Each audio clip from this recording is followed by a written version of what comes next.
देवताओं का भगवान शिव से पार्वती के साथ विवाह करने का अनुरोध। भगवान का विवाह के दोष बताकर अस्वीकार करना तथा उनके पुनः प्रार्थना करने पर स्वीकार कर लेना। ब्रह्मा जी कहते नारद देवताओं ने वहां पहुंचकर भगवान रुद्र को प्रणाम करके उनकी स्तुति की। तब नंदिकेश्वर ने भगवान शिव से उनकी दीन बंधुता एवं भक्त वत्सलता की प्रशंसा करते हुए कहा, प्रभो, देवता और मुनि संकट में पड़कर आपकी शरण में आए हैं। सर्वेश्वर, आप उनका उद्धार करें। दयालु नंदी के इस प्रकार सूचित करने पर भगवान शंभु धीरे धीरे आँख खोलकर ध्यान से उपरत हुए। समाधि से विरत हो परम ज्ञानी परमात्मा एवं ईश्वर शंभु ने समस्त देवताओं से इस प्रकार कहा। शंभु बोले, श्री विष्णु और ब्रह्मा आदि देवेश्वरों, तुम सब लोग मेरे समीप कैसे आए? तुम अपने आने का जो भी कारण हो वह शीघ्र बताओ। भगवान शंकर का यह वचन सुनकर सब देवता प्रसन्न हो कारण बताने के लिए भगवान विष्णु के मुंह की ओर देखने लगे। तब शिव के महान भक्त और देवताओं के हितकारी श्री विष्णु मेरे बताए हुए देवताओं के महत्तर कार्यों को सूचित करने लगे। उन्होंने कहा, शंभो, तारकासुर ने देवताओं को अत्यंत अद्भुत एवं महान कष्ट प्रदान किया है। यही बताने के लिए सब देवता यहाँ आए हैं। भगवान, आपके औरस पुत्र से ही तारक दैत्य मारा जा सकेगा और किसी प्रकार से नहीं। मेरा यह कथन सर्वथा सत्य है। महादेव, इस प्रकार विचार करके आप कृपा करें। आपको नमस्कार है। स्वामिन, तारकासुर के द्वारा उपस्थित किए गए इस कष्ट से आप देवताओं का उद्धार कीजिए। देव शंभो, आप दाहिने हाथ से गिरिजा का पाणी ग्रहण करें। गिरिराज हिमवान के द्वारा दी हुई महानुभावा पार्वती को पाणी ग्रहण के द्वारा ही अनुग्रहित कीजिए। श्री विष्णु का यह वचन सुनकर योग परायण भगवान शिव ने उन सबको उत्तम गति का दर्शन कराते हुए इस प्रकार कहा, देवताओं, ज्यों ही मैंने सर्वांग सुंदरी गिरिजा देवी को स्वीकार किया, त्यों ही समस्त सुरेश्वर तथा ऋषि मुनि सकाम हो जाएंगे। फिर तो मैं परमार्थ पथ पर चलने में समर्थ न हो सकेंगे। दुर्गा मैं पाणी ग्रहण मात्र से ही कामदेव को जीवित कर देगी। विष्णु, मैंने कामदेव को जलाकर देवताओं का बहुत बड़ा कार्य सिद्ध किया है। आज से सब लोग मेरे साथ सुनिश्चित रूप से निष्काम होकर देवताओं जैसे मैं हूँ उसी तरह तुम सब लोग पृथक पृथक रहकर कोई विशेष प्रयत्न किए बिना ही अत्यंत दुष्कर एवं उत्तम तपस्या कर सकोगे।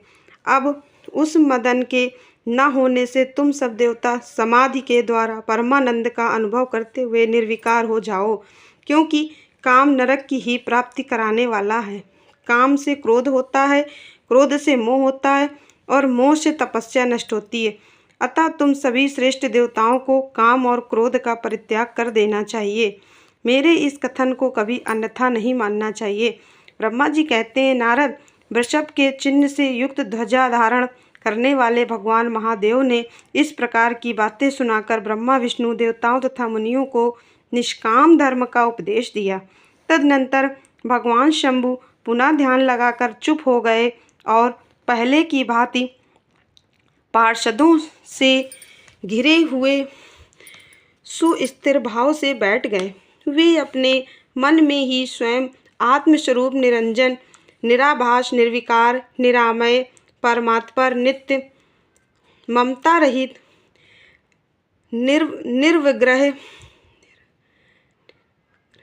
निर्वग्रह, शब्दातीत, निर्गुण, ज्ञानगम एवं प्रकृति से पर परमात्मा का चिंतन करने लगे। इस प्रकार परम स्वरूपा चिंतन करते हुए वे ध्यान में स्थित हो गए। बहुत से प्राणियों की सृष्टि करने वाले भगवान शिव ध्यान करते करते ही परमानंद में निमग्न हो गए। श्री हरि एवं इंद्र आदि देवताओं ने जब परमेश्वर शिव को ध्यान मग्न देखा तब उन्होंने नंदी की संपत्ति ली। नंदी ने पुनः दीन भाव से स्तुति करने के लिए कहा। उनकी इस सत्य सम्मति के अनुसार देवता स्तुति करने लगे। वे बोले, देव देव, महादेव, करुणासागर प्रभु, हम आपकी शरण में आए हैं, आप महान क्लेश से हमारा उद्धार कीजिए। ब्रह्मा जी कहते, नारद, इस प्रकार बहुत दीनतापूर्ण उक्ति से देवताओं ने भगवान शंकर की स्तुति की। इसके बाद वे सब देवता प्रेम से व्याकुल चित हो उच्च स्वर से फूट फूट कर रोने लगे। मेरे साथ भगवान श्रीहरि उत्तम भक्तिभाव से युक्त हो मन ही मन भगवान शंभु का स्मरण करते हुए अत्यंत दीनतापूर्ण वाणी द्वारा उनसे अपना अभिप्राय निवेदन करने लगे। देवताओं के मेरे तथा श्रीहरि के इस प्रकार बहुत स्तुति करने पर भगवान महेश्वर अपनी भक्त वत्सलता के कारण ध्यान से विरत हो गए। उनका मन अत्यंत प्रसन्न था। वे भक्त वत्सल शंकर, श्रीहरि आदि को करुणा दृष्टि से देखकर उनका हर्ष बढ़ाते हुए बोले, विष्णु, ब्रह्मांड तथा इंद्र आदि देवताओं, तुम सब लोग एक साथ यहाँ किस अभिप्राय से आए हो? मेरे सामने सच सच बताओ। श्रीहरि ने कहा, परमेश्वर, आप सर्वज्ञ हैं, सबके अंतर्यामी ईश्वर हैं। क्या आप हमारे मन की बात नहीं जानते? क्या अवश्य जानते हैं? तथापि आपकी आज्ञा से मैं स्वयं भी कहता हूँ। सुखदायक शंकर, हम सब देवताओं को तारकासुर से अनेक प्रकार का दुख प्राप्त हुआ है, इसीलिए देवताओं ने आपको प्रसन्न किया है। आपके लिए ही उन्होंने गिरिराज हिमालय से शिवा की उत्पत्ति कराई है। शिवा के गर्भ से आपके द्वारा जो पुत्र उत्पन्न होगा उसी से तारकासुर की मृत्यु होगी, दूसरे किसी उपाय से नहीं। ब्रह्मा जी ने कहा, उस दैत्य को यही वर दिया है, इस कारण दूसरे से उसकी मृत्यु नहीं हो पा रही है। अतएव वह निडर होकर सारे संसार को कष्ट दे रहा है। इधर नारद जी की आज्ञा से पार्वती कठोर तपस्या कर रही हैं। उनके तेज से समस्त चराचर प्राणियों सहित त्रिलोकी आच्छादित हो गई है। इसलिए परमेश्वर, आप शिवा को वर देने के लिए जाइए, स्वामिन देवताओं का दुख मिटाइए और हमें सुख दीजिए। शंकर, मेरे तथा देवताओं के हृदय में आपके विवाह का उत्सव देखने के लिए बड़ा भारी उत्साह है, अतः आप यथोचित रीति से विवाह कीजिए। परात्पर परमेश्वर, आपने रति को जो वर दिया था उसकी पूर्ति का अवसर आ गया है, अतः अपनी प्रतिज्ञा को शीघ्र सफल कीजिए। ब्रह्मा जी कहते, नारद, ऐसा कह उन्हें प्रणाम करके श्री विष्णु आदि देव और महर्षियों ने नाना प्रकार के स्तोत्रों द्वारा पुनः उनकी स्तुति की। फिर वे सब उनके सामने खड़े हो गए।